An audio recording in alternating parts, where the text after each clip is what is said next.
Hello students, last video जो हमने बहुत दिन हो गए शेयर किए हुए, तो उसमें हमने सेकंड चैप्टर पढ़ा था जिसमें सेल और सेल बायोलॉजी के बारे में पढ़ा, सेल बायोलॉजी और सेल डिवीजन के बारे में पढ़ा था। आज हम एग्रीकल्चर बायोलॉजी का first chapter means of biology और ब्रांचेस ऑफ बायोलॉजी के बारे में पढ़ेंगे। यहीं से हम हमारा फर्स्ट चैप्टर स्टार्ट करते हैं। तो सबसे पहले हम स्टार्ट करते हैं कि बायोलॉजी मीन्स क्या है। तो बायोलॉजी हम जानते हैं, बायोलॉजी किसकी ब्रांच है? एक साइंस की ब्रांच है। किसकी ब्रांच है? साइंस की ब्रांच है। तो बायोलॉजी का मीन्स जो है, लोगस का मीन्स होता है स्टडी, और बायो का मीन्स होता है ऑर्गेनिज्म या लिविंग ऑर्गेनिजम्स। लिविंग ऑर्गेनिज्म की स्टडी जिसमें होती है उसको हम कहते हैं बायोलॉजी। अगर हम बायोलॉजी के अंदर देखें तो कोई भी लिविंग ऑर्गेनिज्म, अगर बायोलॉजी का हम देखें कि कोई भी लिविंग ऑर्गेनिज्म की किस किस तरह की हम स्टडी कर सकते हैं लिविंग ऑर्गेनिज्म के बारे में, तो सबसे पहला आता है कि लिविंग ऑर्गेनिज्म कहाँ से आया। तो सीधा हम इसकी क्या करेंगे, इसका ओरिजिन, कि इसका ये कहाँ से बना है या इसमें लिविंग ऑर्गेनिज्म कहाँ से पैदा हुआ है। तो इसके ऑर्गेनिज्म के बारे में, इसके डेवलपमेंट के बारे में, इसका डेवलपमेंट कैसे हुआ उसके बारे में, इनकी स्ट्रक्चर के बारे में कि इनकी स्ट्रक्चर कैसी है। कोई भी लिविंग ऑर्गेनिज्म में हम सभी ले सकते हैं। लास्ट आपने प्रोकैरियोटिक, यूकैरियोटिक सेल के बारे में देखा। तो प्रोकैरियोटिक सेल रखने वाले जैसे बैक्टीरिया, माइकोप्लाज्मा, इनके बारे में भी हम देख सकते हैं। और यूकैरियोटिक रखने वाले जैसे सारे प्लांट, फंजाई, एनिमल्स, सारे भी हम इसके अंदर रख सकते हैं। तो लिविंग ऑर्गेनिज्म की स्टडी की जाती है, जिसमें लिविंग ऑर्गेनिज्म की स्टडी की जाती है वो है बायोलॉजी। तो लिविंग ऑर्गेनिज्म में किसकी स्टडी की जाती है और उसका लिविंग ऑर्गेनिज्म का ओरिजिन कहाँ से हुआ है, लिविंग ऑर्गेनिज्म का डेवलपमेंट कैसे होता है, उनकी स्ट्रक्चर कैसी होती है और उनके बायोलॉजिकल प्रोसेस क्या है। जैसे हम भी एक लिविंग ऑर्गेनिज्म है, तो हम भी लिविंग ऑर्गेनिज्म है, तो हमारी स्ट्रक्चर क्या है, हमारा डेवलपमेंट कैसे हुआ, हमारा ओरिजिन कैसे हुआ, और हमारे बायोलॉजिकल प्रोसेस, हम रेस्पिरेशन कैसे करते हैं, हम डाइजेशन कैसे करते हैं, हमारा सर्कुलेशन कैसा है, ये सारे क्या है, बायोलॉजिकल प्रोसेस है।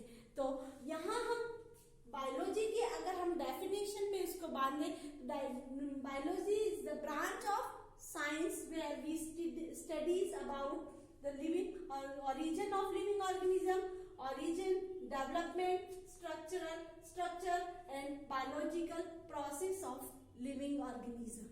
ठीक है, तो किसी बायोलॉजी में हम किसकी स्टडी करते हैं, कोई किसी भी लिविंग ऑर्गेनिज्म के ओरिजिन की, उनके डेवलपमेंट की, उनके स्ट्रक्चर की, और वो जो बायोलॉजिकल प्रोसेस करते हैं, सारे बायोलॉजिकल प्रोसेस की स्टडी करते हैं। तो हमारे पास एक डेफिनेशन आ गई इसकी कि biology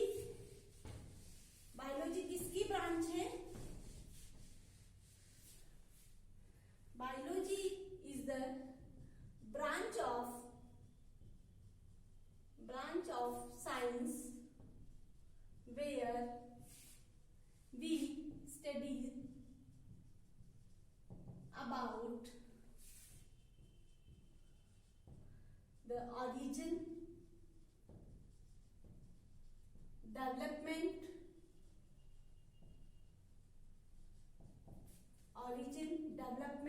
structure and all biological process of living organism।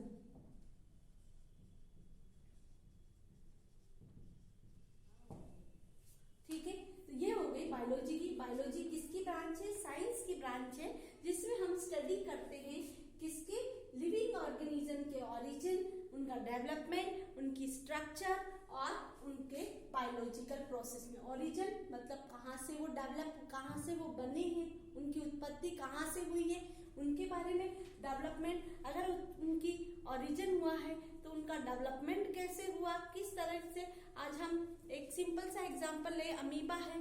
Amoeba जो है वो है यूनिसेलुलर ऑर्गेनिज्म, लेकिन हम क्या है मल्टी सेलुलर। एक अमीबा भी इस तरह का, और हमारा डेवलपमेंट कहाँ से हुआ, हम वो डेवलपमेंट भी, हमारी स्ट्रक्चर क्या है, किसी भी लिविंग ऑर्गेनिज्म की स्ट्रक्चर क्या है उसके बारे में, और उन सारे बायोलॉजिकल प्रोसेस जो है वो कैसे कंप्लीट करते हैं उनके बारे में अगर हम स्टडी करते हैं तो वो साइंस की वो ब्रांच कहलाती है बायोलॉजी।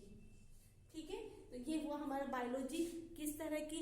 अब हम हमारा जो नेक्स्ट है कि ब्रांचेस ऑफ बायोलॉजी, बायोलॉजी में किन किन ब्रांचेस को हम पढ़ते हैं।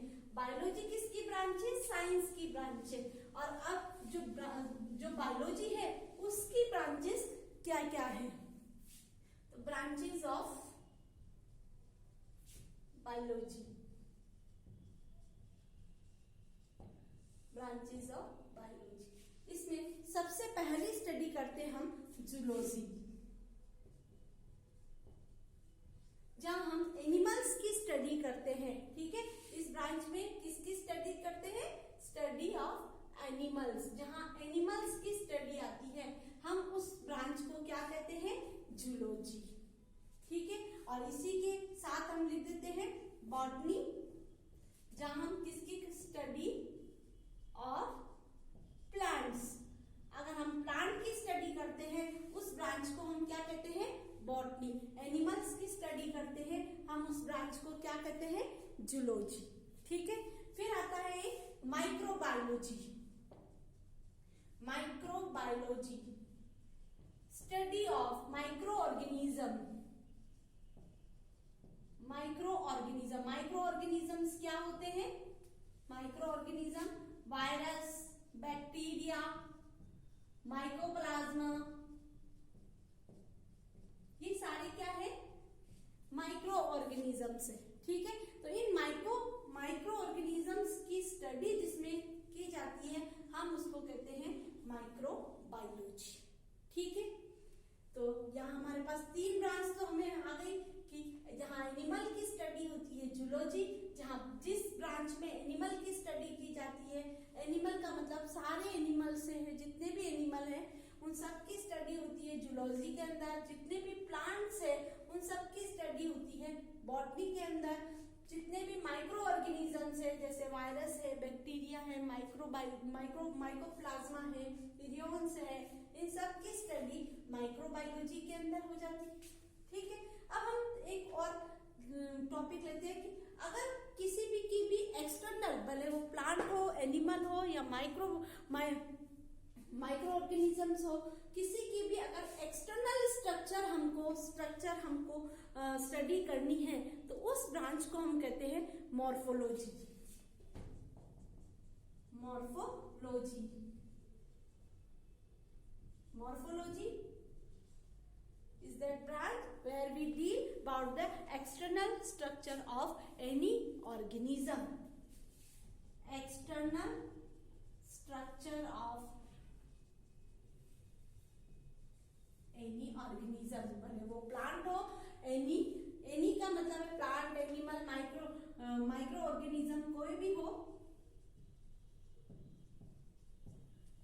ठीक है, जिसकी एक्सटर्नल स्ट्रक्चर मालूम करनी है, बाहरी स्ट्रक्चर। एक्सटर्नल का मतलब होता है जैसे मेरे बाहर क्या है, दो हाथ है, दो पैर है, ये सारे बाहर की स्ट्रक्चर।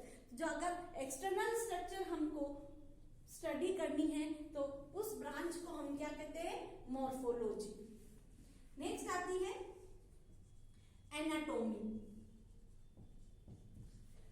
इंटरनल स्ट्रक्चर अगर हमको मालूम करनी है किसी भी प्लांट में, अगर हम सीधा कहें जूलॉजी के अंदर है तो जूलॉजी की एनाटॉमी हो जाएगी, और अगर प्लांट के अंदर है तो वो प्लांट की एनाटॉमी हो जाएगी। तो internal structure of organism, internal structure of organism.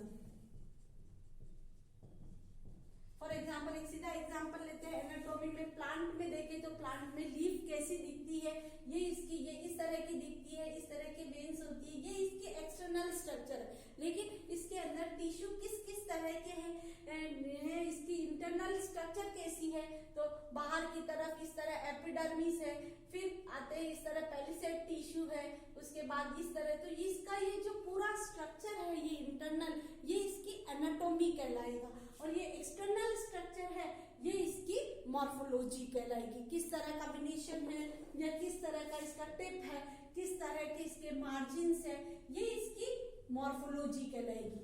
और अगर हम इस तरह का स्टडी देखते हैं कि इसकी क्यूटिकल कैसी है, इसकी एपिडर्मिस कैसी है, इसके अंदर जो टिश्यू है वो कैसे है, मेसोफिल टिश्यू है वो किस तरह के हैं, तो ये जो स्ट्रक्चर है ये इसकी एनाटॉमी कहलाएगी। फिर आता है एक histology. Histology different type of tissue present होते हैं बॉडी में, किसी भी ऑर्गेनिज्म में अलग अलग तरह के टिश्यू प्रेजेंट होते हैं, तो जहां टिश्यू की स्टडी होती है तो study of different type of tissue, study of different type of tissue, जहां टिश्यू की स्टडी होती है, टिश्यूज की study, different type of tissues, अलग अलग तरह के टिश्यू होते हैं, हमारे अंदर भी है, मस्कुलर टिश्यू अलग होते हैं, नर्वस टिश्यू अलग होते हैं, कनेक्टिव टिश्यू अलग होते हैं, एपिथेलियल टिश्यू अलग होते हैं, तो अलग अलग टिश्यूज की स्टडी जिसमें होती है उसको हम कहते हैं हिस्टोलॉजी। तो हमने यहाँ 6 ब्रांचेस देख ली है, zoology, botany, microbiology, morphology, anatomy और हिस्टोलॉजी। नेक्स्ट आता है आपके साइटोलॉजी।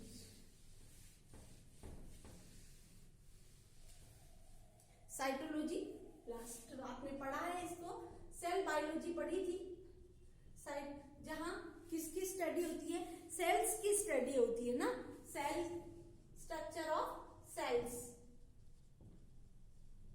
स्ट्रक्चर ऑफ सेल, जहां सेल की स्टडी होती है, जिसमें माइटोकॉन्ड्रिया कैसा है, तो प्लास्टिड कैसा है, इस तरह की पूरी सेल की स्ट्रक्चर के बारे में जिसमें स्टडी होती है हम उसे क्या कहते हैं, साइटोलॉजी। नेक्स्ट आता है आपके जेनेटिक्स। 10th क्लास में आपने जेनेटिक्स में पढ़ा था, मेंडल की लॉज पढ़े थे, तो यहाँ पर हम जेनेटिक्स में किसको, जीन की स्टडी जहाँ होती है, या जो कैरेक्टर्स होते हैं वो एक जनरेशन से दूसरी जनरेशन में जब जाते हैं तो वो उनका ट्रांसफॉर्मेशन कैसे होता है, किस तरह वो कैरेक्टर एक जनरेशन से दूसरी जनरेशन में ट्रांसफर होते हैं और वेरिएशन कैसे डेवलप होते हैं। सबसे पहले जीन की स्टडी होती है, वेरिएशन, डेवलपमेंट ऑफ वेरिएशन के अलग अलग वेरिएशन कैसे आते हैं, जो विभिन्नताएं हैं, जो वेरिएशंस है वो कैसे डेवलप होते हैं, वो वन जनरेशन से अनदर जनरेशन में। हम बिल्कुल हमारे बाउंडेड जैसे नहीं है, क्यों नहीं है, क्योंकि हमारे में उनसे वेरिएशन है। तो कैसे ये वेरिएशन डेवलप होते हैं एक जनरेशन से दूसरी जनरेशन में, और कैसे ये कैरेक्टर्स जो है वेरिएशन में हम क्या लेंगे, कैरेक्टर्स लेंगे, तो ये कैरेक्टर्स एक जनरेशन से कैसे दूसरी जनरेशन में डेवलप होते हैं, जीन्स क्या होते हैं, उनकी स्टडी किसमें होती है, जेनेटिक्स में होती है। नेक्स्ट आता है फिजियोलॉजी।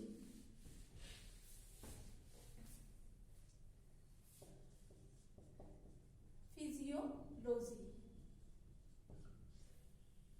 कैसे सारे बायोलॉजिकल प्रोसेस होते हैं, जो भी ऑर्गेनिज्म है जो सारे बायोलॉजिकल प्रोसेस करते हैं। फॉर एग्जांपल हम क्या क्या बायोलॉजिकल प्रोसेस करते हैं, जैसे हम करते हैं, हमारा रेस्पायरेशन करते हैं, हमारा ब्लड सर्कुलेशन होता है, हमारा नर्वस सिस्टम जो हमारा ब्रेन है वो वर्क करता है, तब हमारे पास क्या होती है, रिएक्शंस होती है। तो ये सारी रिएक्शंस क्या कहलाती है, हमारे एक्सक्रीशन की रिएक्शन होती है।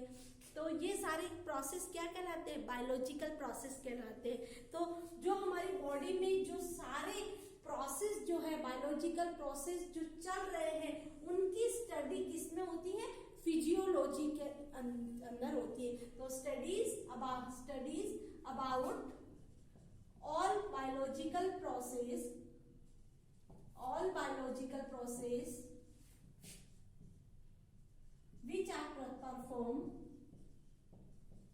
which are performed body. ठीक है, किसी भी ऑर्गेनिज्म, यहाँ पर बॉडी भी नहीं लिखे, इन ऑर्गेनिजम्स सीधा हम लिख सकते हैं। तो कौन सी ब्रांच, इस फिजियोलॉजी ब्रांच में किसकी स्टडी होती है? ऑल बायोलॉजिकल प्रोसेस जो हमारी बॉडी के अंदर परफॉर्म होते हैं, उन सारे बायोलॉजिकल प्रोसेस की स्टडी होती है। अगर आपको याद नहीं रहे तो एग्जाम्पल करके लिखो, जैसे रेस्पिरेशन, जैसे एक्सक्रीशन, जैसे सर्कुलेशन, ठीक है, जैसे डाइजेशन, ये सारे प्रोसेस फिजियोलॉजी के में आते हैं। नेक्स्ट आता है हमारे पास एम्ब्रियोलॉजी। एम्ब्रियोलॉजी, एम्ब्रियो कैसे फॉर्मेट होता है? मेल और फीमेल गैमेट जब आपस में फ्यूज होते हैं, फर्टिलाइजेशन होता है और उसके बाद एम्ब्रियो का फॉर्मेशन होता है। तो ये सारा प्रोसेस है कि कैसे मेल और फीमेल गैमेट बने, फिर मेल और फीमेल गैमेट बने और इनका आपस में फ्यूजन हुआ, दैट इज कॉल्ड फर्टिलाइजेशन।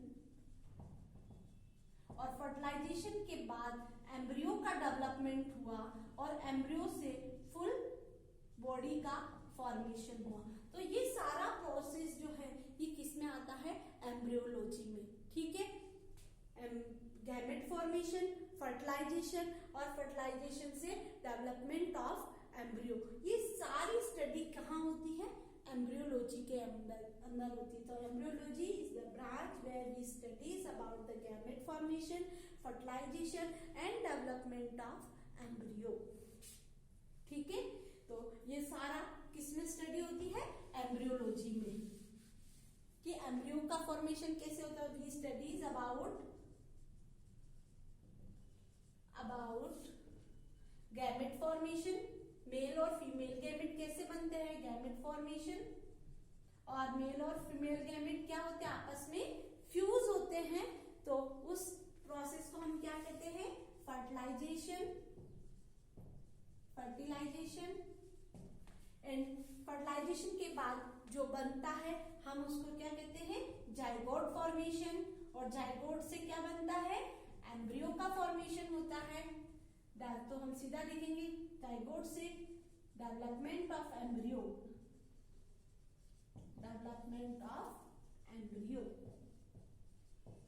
की स्टडी होती है। ठीक है, नेक्स्ट ब्रांच आती है टैक्सोनॉमी।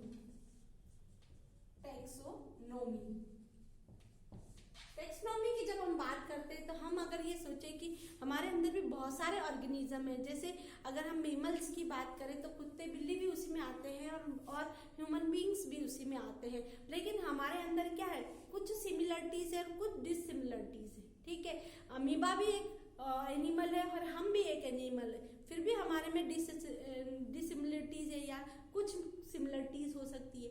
तो हम जब बात करते हैं कि हमको अलग अलग ग्रुप्स में कैसे बांटा गया, तो टैक्सोनॉमी वह ब्रांच है, टैक्सोनॉमी जो है वो ब्रांच है जिसमें सिमिलरिटीज और डिससिमिलरिटीज के अकॉर्डिंग क्या कर दिया गया? क्लासिफिकेशन कर दिया गया। ठीक है, और क्लासिफिकेशन के अलग अलग प्रिंसिपल इसमें बनाए गए। तो टैक्सोनॉमी में क्या है कि सिमिलरिटीज और डिससिमिलरिटीज के according classification on the basis of similarities and dissimilarities, classification on the basis of similarities और dissimilarities and studies of principle. कौन कौन से किस प्रिंसिपल के अकॉर्डिंग हमको अलग अलग ग्रुप में डिवाइड किया। फॉर एग्जांपल एक सीधा सा एग्जांपल लिख सकते हैं हम जो एनिमल्स है उनको उन्होंने एनिमेलिया जो ग्रुप था उनको उन्होंने 2 पार्ट्स में डिवाइड कर दिया। एक था कॉर्डेटा और दूसरे था नॉन कॉर्डेटा। कॉर्डेटा जिसमें क्या होती है? ये रीढ़ की हड्डी जिसको अपन कहते हैं ना, तो ये प्रेजेंट होती है और उसमें जो वर्टिब्रल कॉलम है वो प्रेजेंट होता है और नॉन कॉर्डेटा में वर्टिब्रल कॉलम प्रेजेंट नहीं होता है। तो यहाँ ये क्लासिफाई का जो मेन मोटिव है वो क्या रखा गया कि ये वर्टिब्रल कॉलम। ठीक है, तो क्या इसमें सिमिलरिटीज थी और क्या जो इससे सिमिलर करते थे उनको अलग ग्रुप में रख दिया और जो इससे सिमिलर नहीं करते थे उनको अलग ग्रुप पे कर दिया। तो यहाँ पर हम ये सारी स्टडी अगर हम प्लांट में देखें तो प्लांट में भी हम उनको यही चीज टेक्सोनॉमी क्या है? टेक्सोनॉमी वह ब्रांच है जिसमें on the basis of similarities और डिसिमिलरिटीज, ठीक है, इनके अकॉर्डिंग क्या किया गया? क्लासिफिकेशन दिया गया, और उन क्लासिफिकेशन और उनके प्रिंसिपल्स दिए गए, अलग अलग प्रिंसिपल्स दिए गए, अलग अलग उनके सिद्धांत दिए गए, जिस उन सिद्धांत और उनकी क्लासिफिकेशन का जो स्टडी है वो किसमें की जाती है? टैक्सोनॉमी में की जाती है। On the basis of similarities and dissimilarities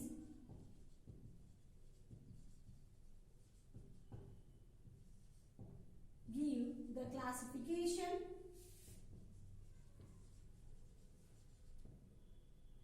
सीधा लिखो यहाँ पर similarities and dissimilarities, the basis of similarities and dissimilarities of classification and their principles, ठीक है, उनके जो भी सिद्धांत है उनको स्टडी होती है। तो हमने यहाँ 11 ब्रांचेस देखी हैं, अभी आपके 10 ब्रांचेस और है जिसको हम नेक्स्ट वीडियो में पढ़ेंगे। तो यहाँ हमने जो ब्रांचेस देखी हैं आप उनको एक बार स्टडी कर लें। अगर आपको कोई प्रॉब्लम हो तो व्हाट्सएप पे आप मैसेज कर सकते हैं। Thank you.